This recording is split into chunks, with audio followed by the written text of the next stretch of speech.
Good afternoon. I want to thank you all for joining us for our 2020 caucus update presentation. I want to start with a couple of housekeeping things. We are conducting this by webinar, as you know, and so we will be keeping all of the attendees' lines muted until our question and answer period. So we'll go through the presentation, have the discussion about the caucuses, and then we'd be happy to take your questions. If you have a question, you'll need to click the raise hand button. When in the full screen, this can be found at the bottom of your screen, and you can click that at any time. If there's something that's said that you think you would have a question about, go ahead and click that, and we'll get to you when we reach the question and answer period. Once your hand is raised, we will unmute your line when we get to that Q&A period. You can answer or ask questions by either clicking chat or the Q&A button. You can then type your question, and we will get that question here. And again, we'll take that up when we open with questions and answers later on in the presentation. Again, I do want to thank you for joining us today to talk about the process of nominating or choosing the candidates that will be running for the office of the president in the November election. My name is Rick Shannon. I'm the Public Policy Manager for the Iowa Developmental Disabilities Council, and I manage the Iowans with Disabilities in Action initiative. And we're both working together to bring you this educational presentation today. We want to use our time today to better acquaint you with Iowa's caucuses, what you need to know to participate, and the advocacy opportunities that the caucuses provide, as well as how you can prepare to be a well-informed participant at your precinct caucuses. There are currently 15 candidates running to be the Democratic nominee and 3 who are running to be the Republican on the ballot. The race for the presidency is a long process that will take place in all 50 states over the next few months leading up to the general election. That's when we will select the president on November 3rd, 2020. Primaries and caucuses are both ways for members of the public to have a voice in the process and the selection of delegates. There are differences, however, in primaries and caucuses. A primary is more like a general election when voters go to the polls to cast the vote for the candidate of their choice. At a caucus, a voter registered with a party meets with other members of the party to nominate or choose a candidate. They also have an opportunity to talk about important issues and discuss the positions the party wants to take on those issues. The rules for caucuses are different in each state. In Iowa, we use a caucus to make our choices for the person who will represent our party in the election for president. Iowa has the first caucus in the United States, so it's a big deal, and everybody is watching to see what Iowa voters have to say about the candidates for president.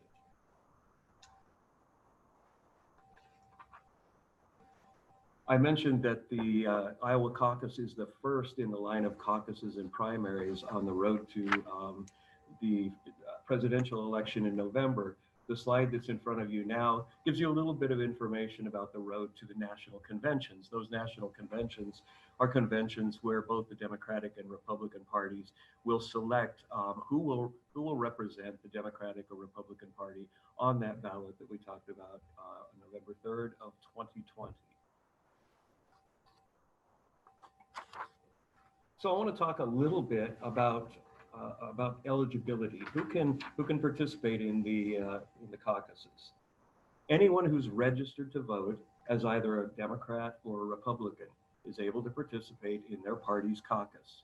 If you are registered as an independent, and many people are, you must change your registration to Democratic or Republican to participate in the caucus. You may register at your caucus site, but it's always best to register early. And I know we have some representatives from each of the parties with us today to talk about the process, and I'm sure you'll hear that from them as well. A few things to note.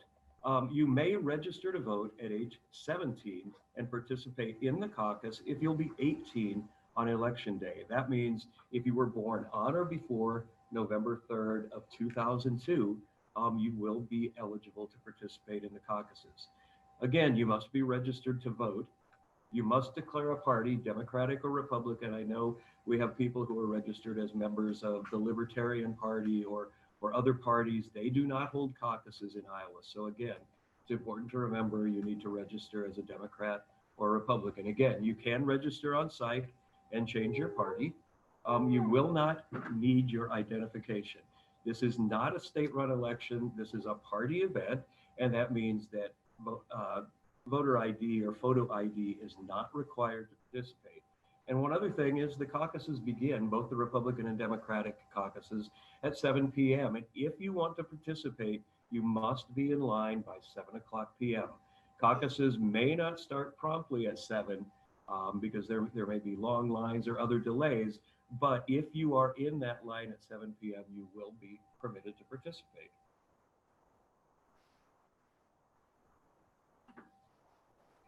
While the Democratic and Republican caucuses are both meetings for members of the parties, they each do business a little differently. We want to talk about those differences and really prepare you for what you can expect when you go to the caucuses. And so to do that, we've invited the leaders of each of the parties to join us to talk to you about their caucuses and how they are different. To talk about those differences and the processes that each use, the rules that govern their caucuses, we have Judy Downs, who is the executive director of the Polk County Democratic Party, and Billy Webb, who's the 3rd District political director for the Iowa Republican Party. They're going to spend some time talking about how to prepare and what you can expect when you go to your caucuses on February 3rd. So I'm going to start with Billy Webb, and I want to thank both of our guests for joining us, taking the time out to better acquaint you with the process that each of the parties use. So Billy, thank you. Thank you. Yes, as Rick was explaining earlier, our caucuses are same time as the Democrats, 7 p.m. February 3rd, 2020. Basically, you show up at your caucus location, and to find your caucus location, I would look at the Republican Party of Iowa's website, iowagop.org, or your local county Republican Party for their list of locations. They will also be published twice prior to the caucus in local newspapers. Caucuses do start at 7 p.m. Depending on your precinct, I would give yourself a little bit of cushion time so that way you can make sure that you're in line in part of the check-in process.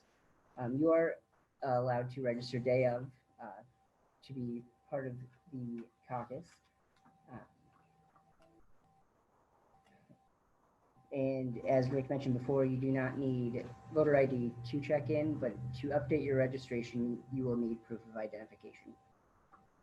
After the check-in process, everybody goes into their caucus room, and you will elect a permanent chair and secretary for that caucus.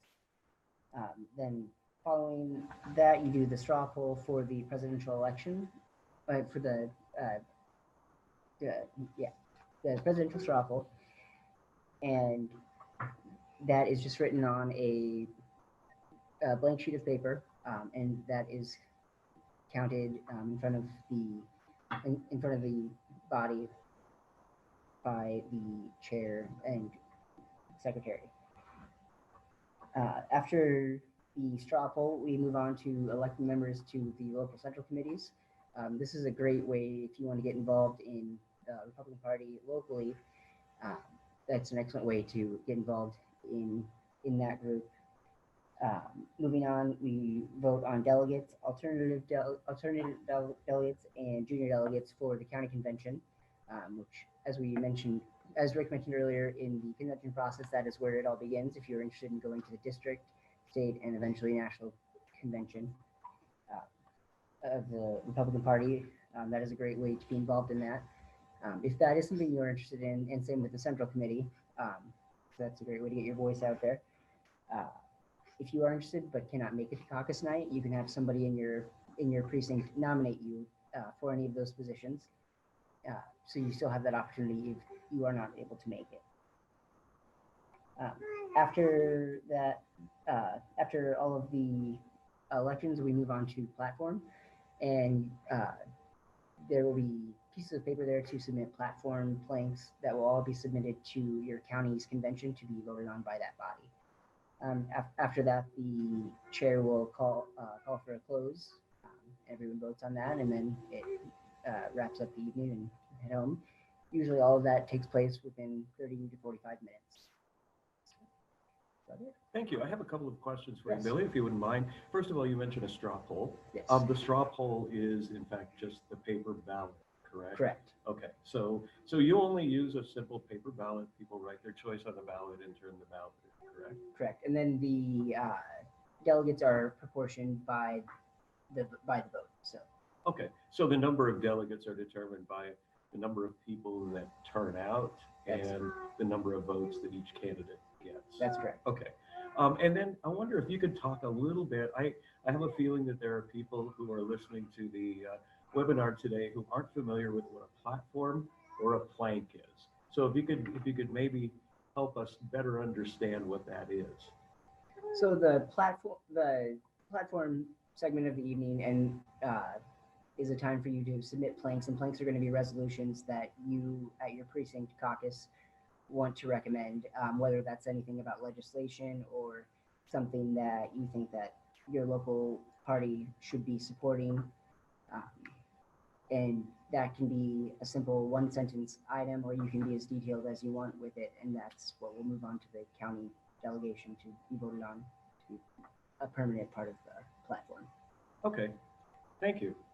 I want to move next to Judy, and I got the clarification the straw poll is a paper ballot, and if only the Democratic caucus were that simple. I recently heard someone describe the Democratic caucus as a place where you vote with your body. So I thought that was pretty illustrative of the process. So Judy, I'm going to invite you to talk for a few minutes about what that process looks like. If I'm coming to the Democratic caucus, what can I expect from the minute I check in until the time I leave? So thank you for having me, and I have to apologize. You might hear little noises in the background. My baby is here with me, so she might make some coos. But a lot of the preliminary activities are very much the same as the Republican Party. You don't need your ID to check in. I encourage people to pre-register to save time if you are switching parties. I know some of our independents want to wait till the very last minute to switch their registrations, but it can save some time. If you're going to do that, I recommend registering in early January, because we'll pull the voter rolls a few weeks before the actual night of the caucus. When you come in, you'll just check in to your venue, and at the beginning of the caucus, the Democratic Party will pass the hat, do a little bit of a fundraiser. Then we'll hear from any locally elected officials who are present that night. And then we'll do something called calculate the viability. So based on every precinct, based on the size of that precinct, there's a predetermined number of delegates that are applied to each precinct. Those delegate numbers are determined by the average turnout of the last two general elections. So if your precinct turns out at really high percentages for the general elections, whether it's a gubernatorial or presidential election, you're going to have more delegates. If you have 4 or more delegates, you will have a 15% threshold of viability, meaning when you split up into preference groups, which I'll talk about in a second, they need to be at least 15% of the total number of folks in the room. However, if you are in a smaller precinct with fewer than 4 delegates, your viability may be as big as 25%, meaning a quarter of the folks in the room will need to be behind a candidate to be determined viable. So what preference groups are is, after the initial count is made, you're a chair who's a volunteer. If you're interested in volunteering, we still need some volunteers around the state. They'll say, okay, folks, now it's time to split up into preference groups. And you'll move to different parts of the room that align with the different candidate that you want to support. So for example, in 2016, there were volunteers from the Bernie campaign, O'Malley campaign, and Clinton campaign who held signs in different parts of the rooms. You got up and went and stood by those groups. Then we'll do a count, and groups that are not viable, and that means generally that they have less than 15% viability, or 15% of the room, will have to actually go and stand by another group and choose a second choice candidate. There's a big change this year, and there's only one realignment. So you'll get in your groups, and then you might have to rearrange if folks aren't viable, but that's it. There's not going to be more than 2 alignments. And after that, we do allocate delegates based on the relative strength of that second alignment of folks. So not every candidate might get delegates, only candidates who are viable. After that, each of the viable groups will elect their delegates, which would go on to county convention. We will discuss platform resolutions, just like the Republican side does, and elect folks to Central Committee, which is a great way to participate in leadership, and new representation on Central Committee is greatly needed. So we hope that folks don't stay after the presidential preference business and really participate in the party business. And after that, there's a simple ratification vote where everyone just says aye and the results are fair, and then you get to go home. Unfortunately, it takes a little bit longer than 30 minutes. Depending on the size of your precinct and how many people there are to count, it can take a few hours. Great, thank you, Judy. I want to go back and talk a little bit about, you use some big terms there, like the viability threshold. So if we have 100 people in a room and that precinct has been assigned, let's say 10 delegates. Yep. Help me understand what that might look like. We have 15 candidates, right? 15 candidates. 15 candidates. So some of them are not going to be what you call viable, right? To make things more complicated, in the Democratic caucus system, there are no official candidates. It's not like the debates where you have to meet a threshold to be on the ballot. You can caucus for any Democratic candidate. What that means is some folks decide to caucus for what we call undecided. And that way, if they don't have a candidate, but they'd like to participate in convention activities and participate in the process, they can caucus for undecided. So if you have 100 people in the room and you have 10 delegates, that means your viability threshold is 15%, which means with 100 people, you need 15 people supporting your candidate to be viable or to have any delegate representation. So if after the first alignment, you have 15 people for candidate A, 15 people for candidate B, 15 people for candidate C, but the rest have fewer than 15 people, that means all of them need to do one of three things.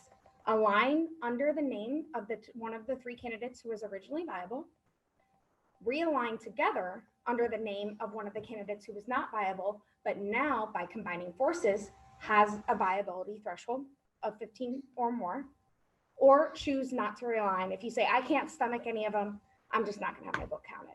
So those are your options. That's what I encourage folks to go into caucus night with a top 3 choices and not just have your heart behind one candidate, because that candidate might not be viable. Okay.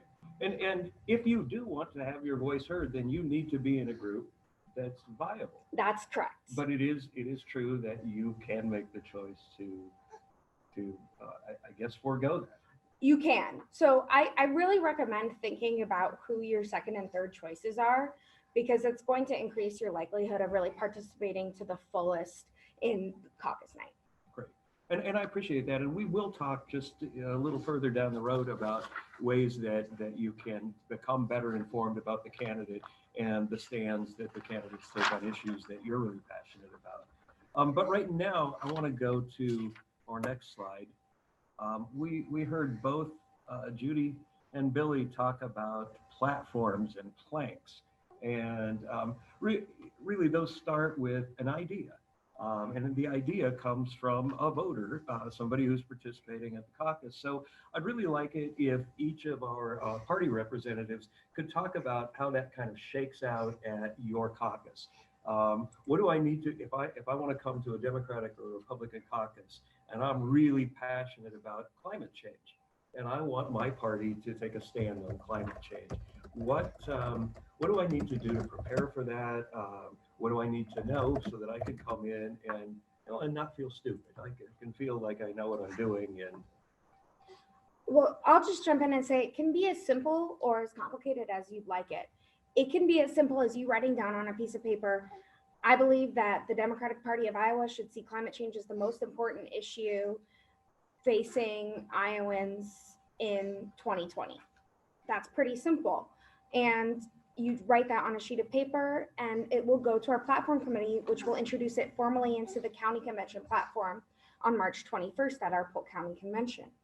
Or it can be detailed. If you're interested in introducing solutions to climate change, I suggest reaching out to advocacy organizations who might have some ideas that you support, and then writing a detailed platform saying, I think the Democratic Party should advocate battling climate change by introducing 100% renewable energy or supporting solar in Iowa. And you can have those specific ideas as well and work with an organization to have a more formal plank submitted to the platform committee. So it can be as detailed or as simple, or I would say vague as you want it to be. It definitely doesn't have to be complicated. If you are very passionate about an issue, you can write your platform that night and submit it. I would agree. It can be, even on the Republican side, it can be as complicated or as simple as you want it to be. And as far as watching that resolution go through the process, it is best that you are a delegate to definitely your county convention, and then moving forward, so then you can ensure that your resolution will get a vote. Yeah, I definitely agree. I think the processes are pretty similar. Okay, and we're going to talk in just a few minutes about the delegate selection process and what all of that entails. But so anybody who is registered to attend the caucus can submit a resolution, and in both parties, the resolutions work like this. They're taken up by the precinct caucus. The precinct caucus, they're sent to the county convention. If they get through the county convention, they're sent to district convention, and then received at the state convention, where they may or may not become a part of the party platform. Is that correct? Correct. Okay. And on our next page, we have a sample resolution. And this is a resolution on the employment of people with disabilities. This is a big issue for many Iowans with disabilities. And I'm not going to read it to you. You all are capable of reading this, but you've got a lot of big language. Whereas 1 out of every 8 Iowans has a disability, and whereas only 22% of Iowans with disabilities have jobs. That's a lot of information. Is that level of preparation and detail necessary to submit a resolution? It may be helpful, but is it necessary? It's definitely not necessary to submit a resolution. You can submit, in this case, just that last sentence would be a perfectly substantial resolution to submit caucus night. And Billy, is that true also? I would agree with that. Okay. And I know on our end, for the most part, the counties will even compile like very similar resolutions, and so that way they're all together. Okay. Make it easier for people when they vote on them. These resolutions, I'll just jump in though, can, like you said, kind of get lost without an advocate for them. So participating, we'll talk about it, but in county convention, to the full extent of your ability, can be helpful in making sure that your resolution makes its way all the way to state. And I think that's one thing that I find really interesting about the Iowa caucuses are the opportunities to put those issues out there, to elevate the importance of those issues in the eyes of and minds of people who might not otherwise be familiar with some of those disabilities or those issues that challenge people with disabilities and families every day. So I believe that represents a real advocacy opportunity, and I'm glad to hear that both parties are supporting that process. So I would like to move on just briefly off of resolutions to delegate selection. And if you could each talk, I think you've done a pretty good job of explaining the process of electing delegates, but what does it mean? If I want to be a delegate, what work is going to be required of me? What sorts of commitments or commitment am I making? If we could just talk a little about that. Yeah. So I'll start about the Republican side for delegates. Obviously, your precinct caucus is your first step to the caucus to convention process. That's February 3rd at 7 p.m. Then moving forward, all 99 counties in Iowa hold their county conventions the same day, and for Republicans it's March 14th. The times could vary, but usually starts in the morning. District convention, all 4 of Iowa's congressional districts will hold a convention, all of the counties in those districts. That is April 25th, and then moving on to the state convention in June 13th. Is always in Des Moines, and then eventually on to the national convention in Charlotte, North Carolina, August 24th through 27th. One thing is, if you do want to be involved in the district and state convention, you either have to go to the county, you either have to go to the caucus to get nominated into the county convention, or you have to have somebody nominate you and show up to the county convention to move forward in that process. And there is a delegate fee of $75 to go to the district and state convention. And Judy? So very similar in the Democratic side. I will call out an important point just made is if you're not able to make it to the caucuses, but you'd like to participate, you can have someone in your precinct nominate you to be a delegate for your candidate. A great way to do this is build a relationship with organizers for your candidate and say, you know, for whatever reason, I'm not able to attend the caucuses, but I'd like to be nominated. And so hopefully that's an accommodation that can allow people to participate. And apart from the activity at the conventions, delegates and alternates are asked to participate in platform committees and the committees that organize the conventions themselves. So you mentioned alternates. Can you tell me a little more about what that means? And Billy, do the Republicans employ the concept of alternates as well? Okay. So we have one delegate, one person elected for each delegate out of the caucuses, and then we have an unlimited alternate list. So if your candidate receives 2 delegates the night of the caucus, 2 folks are elected out of the preference group for that candidate, and then anyone interested in participating can sign up to be alternate. Oh, okay. And what's the role of the alternate?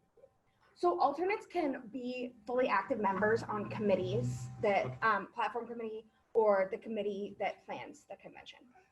Okay, so there are opportunities present by simply electing to be an alternate. Correct. Okay. Well, I appreciate your walking people through those caucus processes, what to expect.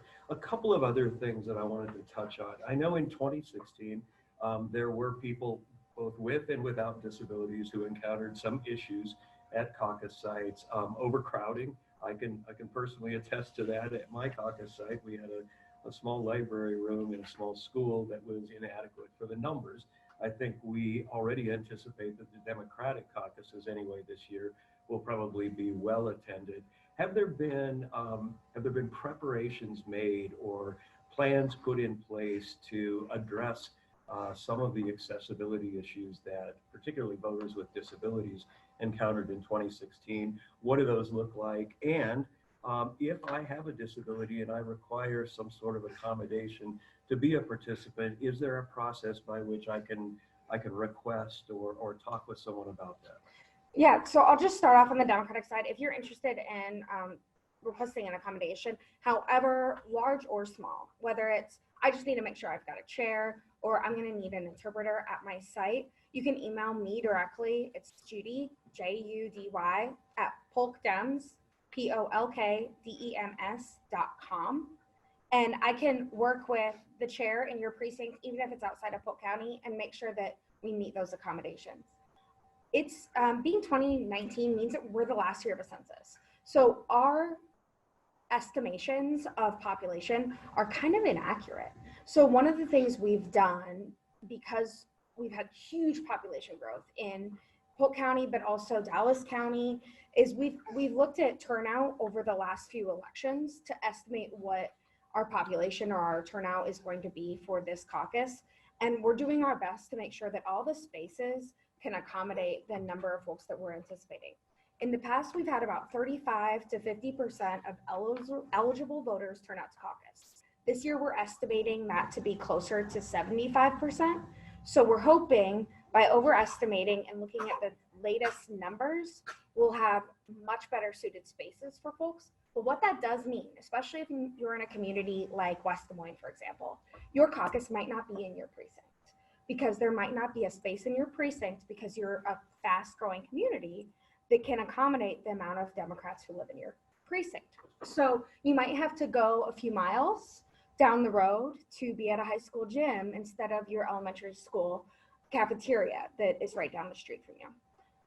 So all of those changes have been happening. We've published a list of proposed sites that has been constantly changing since June. And hopefully that has given us the opportunity to get feedback from folks who did have a bad experience in 2016. And we're trying to make sure that those spaces are better suited for folks. We will have seating at every site, not necessarily for every person, but all of our chairs this year are required to go through accessibility training and be certified for the first time ever. And they're all trained to set up seating for folks who need it and not necessarily for everyone. In most of the precincts, we're going to try to get a chair for everyone. So just to say again, if there are special accommodations, I recommend reaching directly to me, Judy at polkdowns.com, and I'll make sure those, those can be fulfilled. I'll also speak just a little bit about AV. In the past, there hasn't necessarily been audio equipment at every site. We're working to get audio equipment at every precinct site where possible. So it might be a karaoke machine, but we're gonna try to find something that makes sure we have amplified sound at every precinct. Okay, and I know that was a concern that people had. It's a huge concern. And you've mentioned precinct caucus sites. And one thing I do want to remind people is that your precinct caucus site is likely not to be where you vote in a general election. I think that's probably truer around the state than not. So if you always go to the library to vote in the election, you may find that that's not going to be your precinct caucus site. So if I have questions about that, Billy, are there other places I can turn to figure out where it is that I go? Right. So as you mentioned, this is not going to be the same place as your regular polling site for a general election. And a lot of times people will call their local auditor to figure out where they caucus, but the auditor most likely isn't going to know unless they have an updated list of locations. So definitely look at your county Republican Party or even the state party's website. Did you want to go through what we've done? Yeah, I was going to come back to that. So thank you. And just different things that we've done at the Republican Party of Iowa. We've had several meetings with the Disability Rights Iowa, going over things to ensure that all of our locations are compliant for everybody. In the past several cycles, we've moved away from having caucus sites at people's homes into more public locations that are already required to have those things set up for people that need them, such as like ramps, parking, various things like that. If you do need any accommodations, I would reach out to your local county party, or you could reach out to me directly, and I can get you in touch with somebody. My email is Billy, BILLY, at iowagop.org. And that like Judy said, any accommodation, small or large, we will do our best to make sure that is accommodated. And on to the overcrowding issue, which I do not believe we will have as much on the Republican side this year, but that is something that we have looked at as far as numbers to make sure that that all precinct locations can fit, even an unexpected turnout compared to years prior.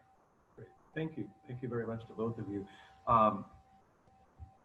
I know both offered their email addresses. If you have questions or any concerns, want to talk about accommodations. One thing I would like to mention is this webinar is all based on our 2020 Guide to the Iowa Caucuses, which is a publication of the Iowa Developmental Disabilities Council and Iowans with Disabilities in Action. It is available on our website at idaction.org.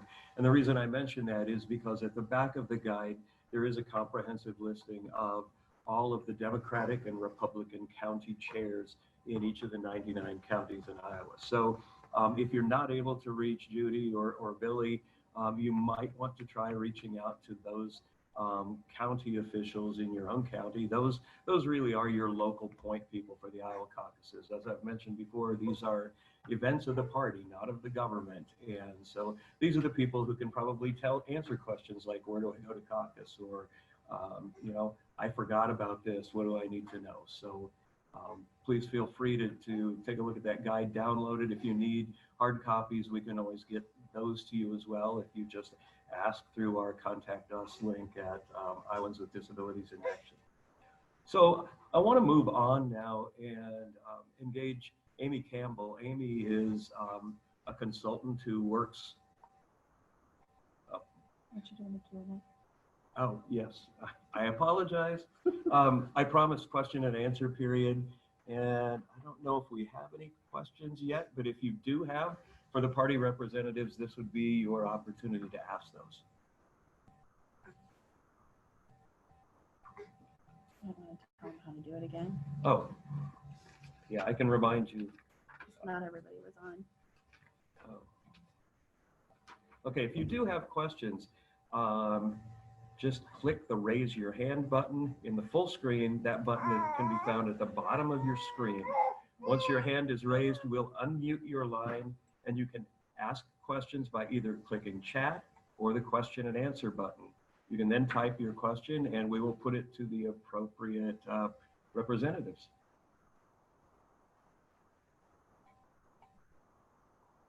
No, where is it?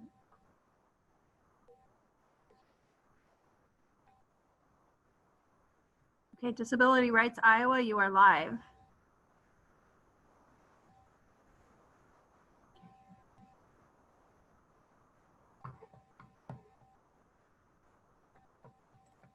Oh, maybe I'm having to. I keep hitting unmute. Disability Rights Iowa, if you have a question, would you be able to type it in? We're not able to hear. Oh, wait. It's not letting me. I can't turn that. We're having trouble unmuting you, so if you would write it in your chat line. Oh. I don't hear anything.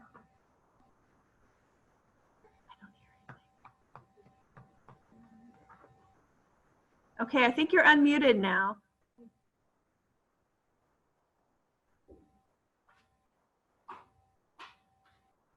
Still can't hear anything.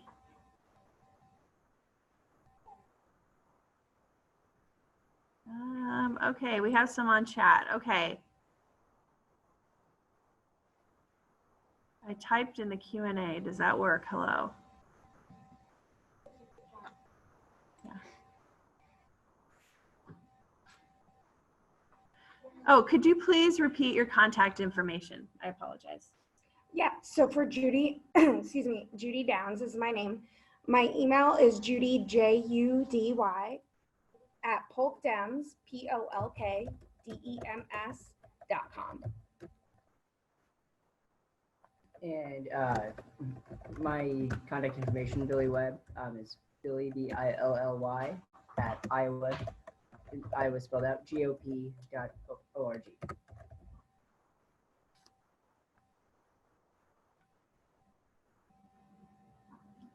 And we also put it in the question and answer as well, if you didn't catch that.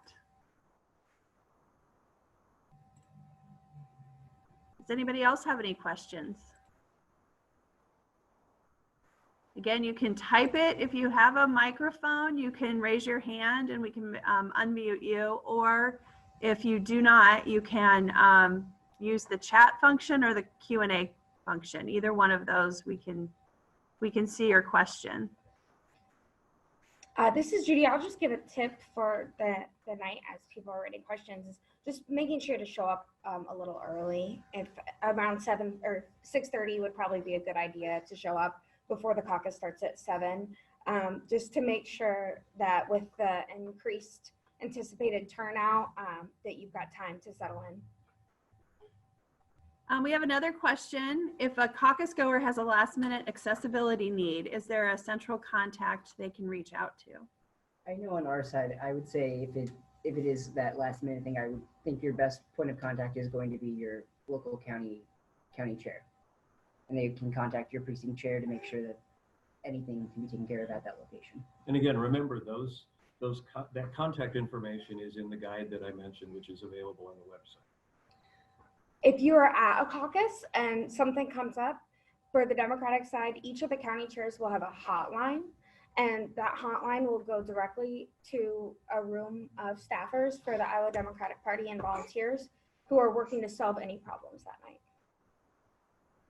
We have another question. If individuals would want assistance with how to put together a resolution, is there any assistance available through the DD Council or the parties?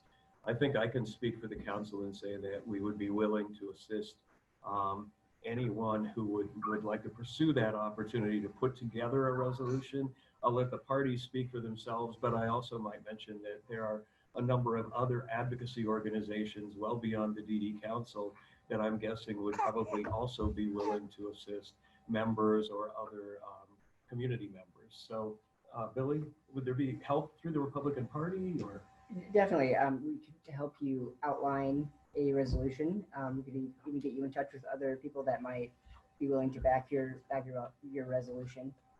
But also there are excellent advocacy groups that would be willing to help also, that we could help you get in touch with.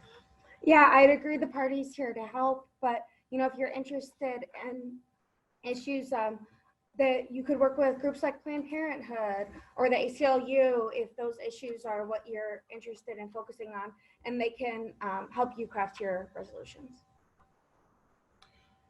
There was a question, a clarification on are the contact names that Judy and Billy's contacts for the whole state. I think both of them volunteered to help address those questions or forward them on to where they need to go. Yep. We do have contact information in the guide for the parties as well. And I know that both sites have all of the caucus locations on them. And it looked like there was good information on how to get in touch with people if you have a question.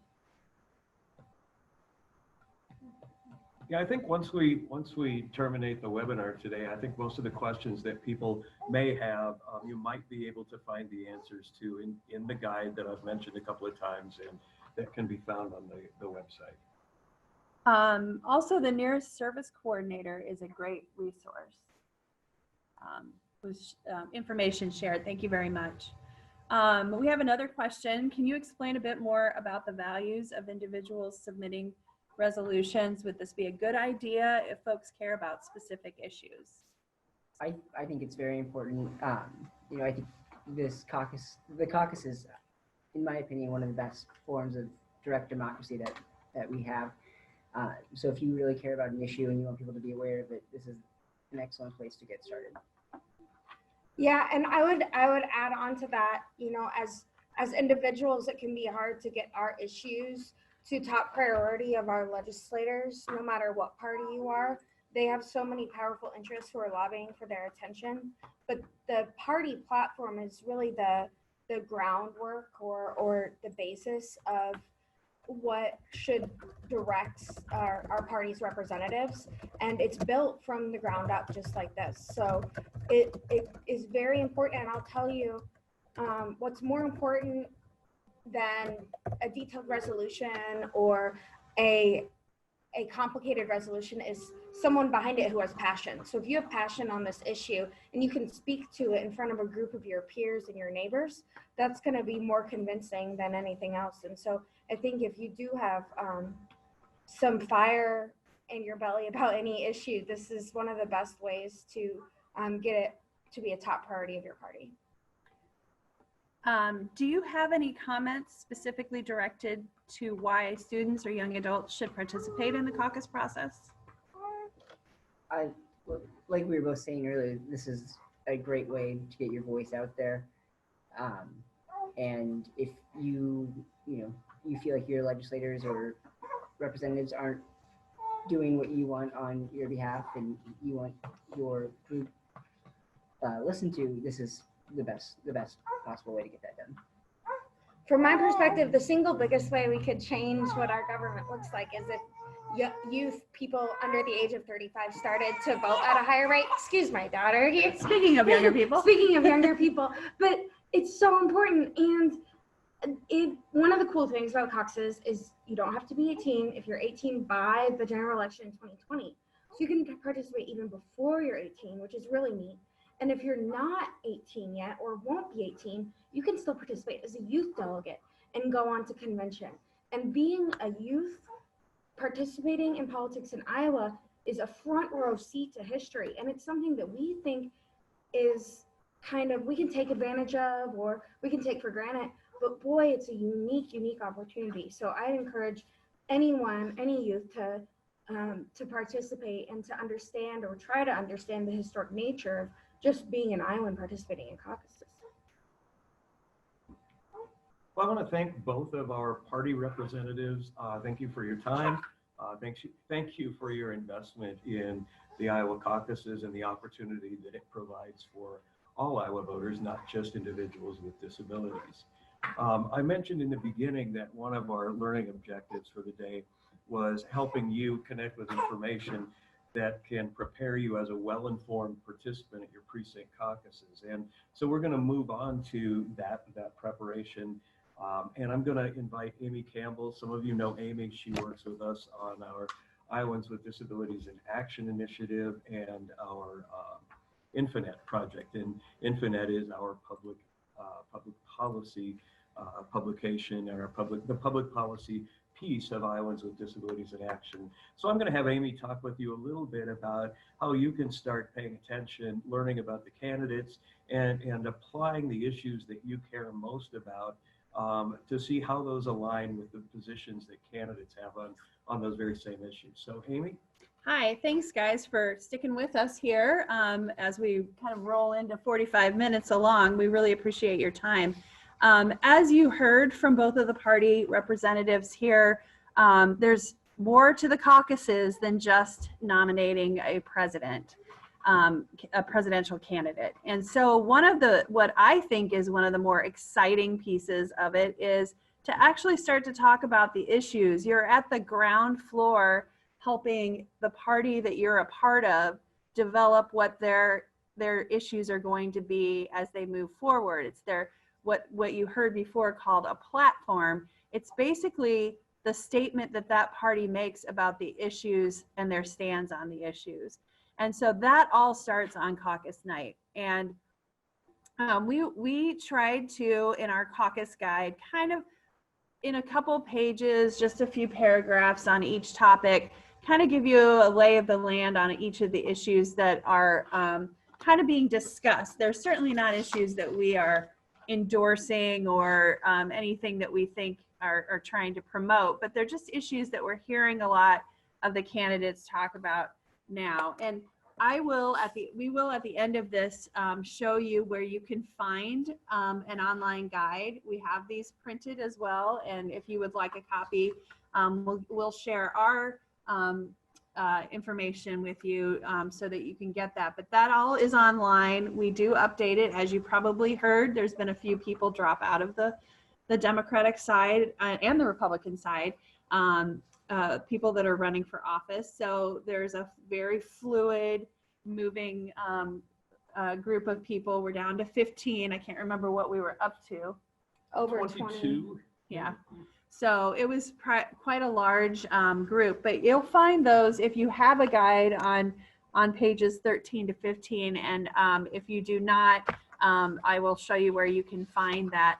But we wanted to give you kind of a little bit of a score sheet. So we have a worksheet that actually has a space that you can write your issues on and that you care about. It might be a place that you start to write something about a resolution that you're interested in, or the types of things. So if you're interested about healthcare or the economy or climate change was mentioned, or public transportation, we know all of you have a wide variety of issues that you care about. And so we wanted to give you kind of we don't call it a scorecard, but it's kind of a spreadsheet that you can grade the candidates on the issues. And as you heard from Judy, that it's really important that you really not only think about who you think best matches your positions, but also who the second and third best are, in case you're not, your candidate doesn't have enough people supporting them to continue on in the caucus. So it's really important that you kind of take a look at them. And we kind of gave an easy way to score people with kind of a B, C, D, F like you get in school. But you could do a 1 to 5 stars rating, or a 1, 2, 3, 4, or agree, disagree, you know, on that. However, you kind of want to look at that. But we have an accompanying, and this is also on our website, that you could print off or download or use. Oops, sorry about that.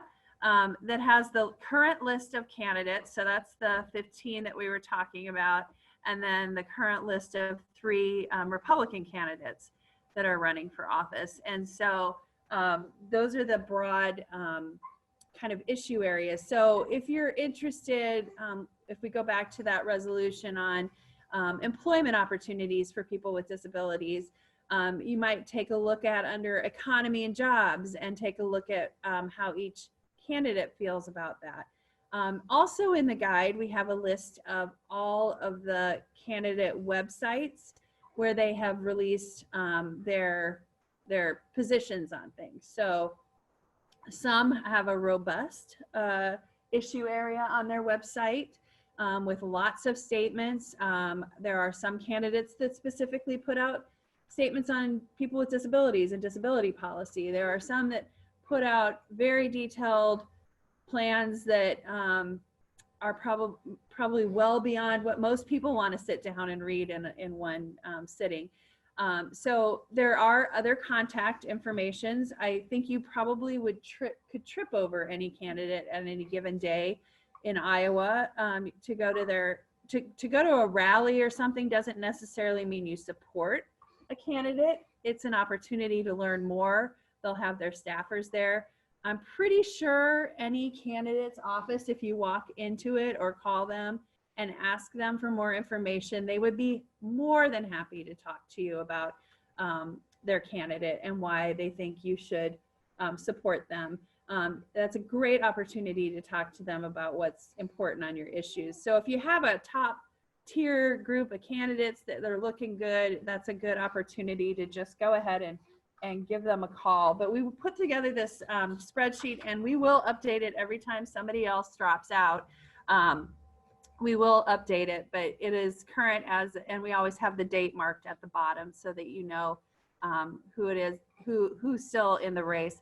But this is kind of a good kind of scorecard, cheat sheet, whatever you want to call it. You can bring it with you to caucus night if you want to. It's just another tool to help you kind of figure out who it is that you're interested in and why. And I do think, just going back to the prior comment about why young people should get involved, I was on a panel yesterday with several Polk County legislators, and Karen Derry, who happens to be my state representative, was on that panel. It was at my kids' school, and she said, well, the reason why young people should get involved is, do you want somebody like me or your grandparents making all the decisions for you? Does that seem fair? And so that's what I go back to is, do you want to have only those people setting the agenda for the issues that are going to be talked about? It's a really incredible opportunity to get your issues in front of a lot of people. And so I'll turn it back over to Rick, because he has some resources that might be available to help you in moving forward. I do, but I think we'll go to the last slide and talk about that first. Okay. We've talked a great deal about the website, Iowans with Disabilities in Action, the Infonet website. And so we've pulled that up here so that we can walk you through where some of that information that we've been talking about can actually be found. So you'll see on the right-hand side down towards the middle, it says the Iowa Caucuses, and that guide that we've been talking about.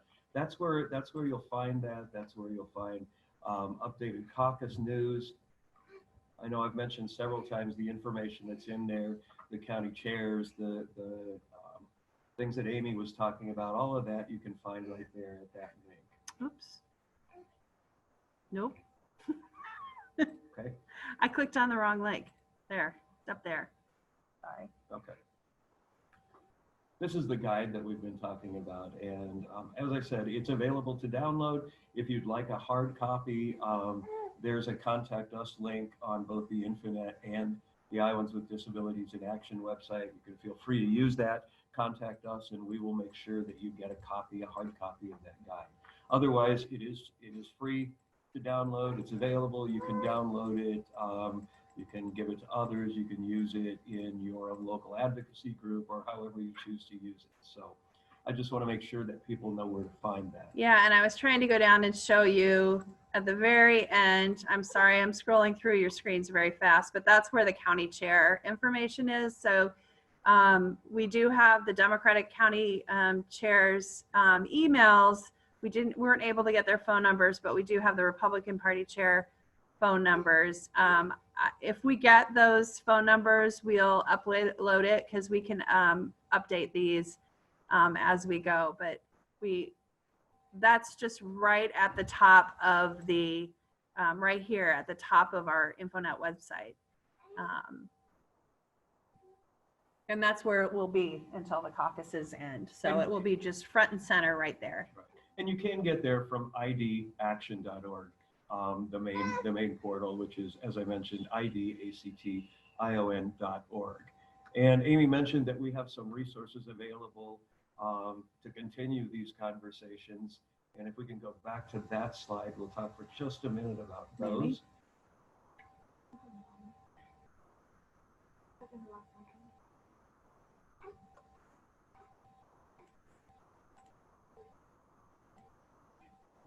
No, this. Sorry, Okay. technical difficulties there. So we mentioned resources available through the Iowans with Disabilities in Action initiative, and these are our 2020 caucus initiatives. And we'd like to continue to have these conversations. We'd like you to continue to have these conversations. And so we do have some grant funds that are available in differing increments for the different activities. Debates are a great opportunity for people to learn more about the candidates. We've had some conversations about that today, and we have grants of up to $50 available to support people who want to host grant, or I'm sorry, debate watching parties. And I'm sorry, there's a question on the screen and I can't get That's to all right, the. okay, sorry. So debate watching parties up to $50. You can use that money to buy food, rent a room, or cover other expenses. We have other caucus grants of up to $150 that are available for local grassroots get out the vote activities, candidate forums, any other creative events that you think could increase interest and involvement of people with disabilities and families here in Iowa. We have free workshops. We have this workshop available. We can bring it to you. We would be happy to bring it to you. I think someone asked earlier about the availability of this webinar after we're done today, and it is being recorded and will be available on our website. So anything that we can do to connect you with the kind of information, or your groups with the kind of information that we presented today, we would be happy to do.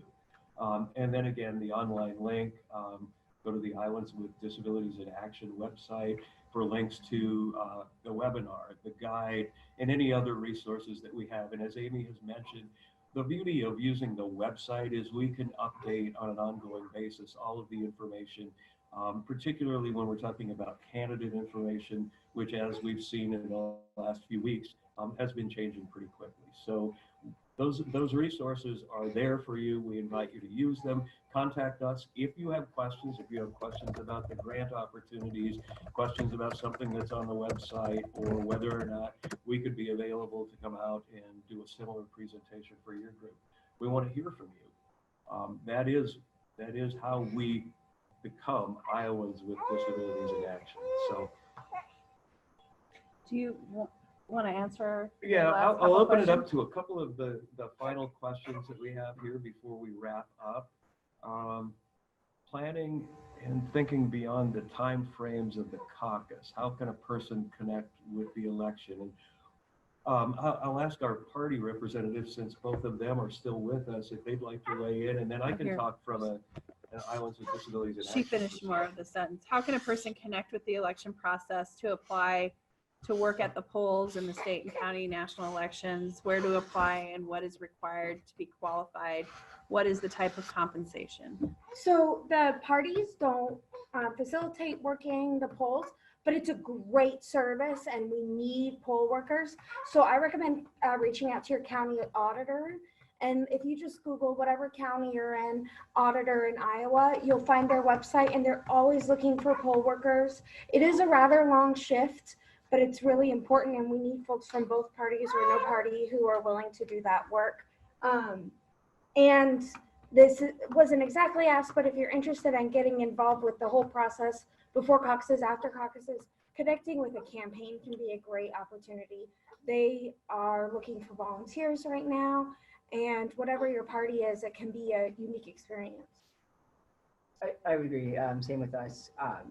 Anybody that volunteers to help, even with the caucuses, if they want to help check people in, help usher people to their seats, anything like that. It is all a volunteer basis, but the best way is to get in contact with your local county party. Mm-hmm. And when we talk about moving from the caucuses onto the November election, I want to reinforce again that we are making the distinction there between the caucuses, which are party-run events of the Democratic and Republican parties, and elections, which are overseen in Iowa by the Iowa Secretary of State's office. So the responsibility, the points of contact, all shift a little bit after we wrap up the caucuses on February 3rd. I think that's all the questions we had. Let me just double check really quick because I don't want to. Yes. And again, we will have these posted on both websites so that you can find this. There's one more chat. Yeah, so that's all right. Sorry. And so we will have those available for you, stammering and all, technical difficulties and all. Will be live for all to see and hear. But if you have questions, Rick, where should they If you have contact? questions, you can contact us through the Contact Us site at idactiion.com. So it's .org, not .com. Disregard that. idaction.org. There is a Contact Us link. Use that link, and I promise you that we will get back to you just as soon as we can. I want to thank everybody again for joining us today. I hope you all have a happy holiday season, and thank you and goodbye. Thanks.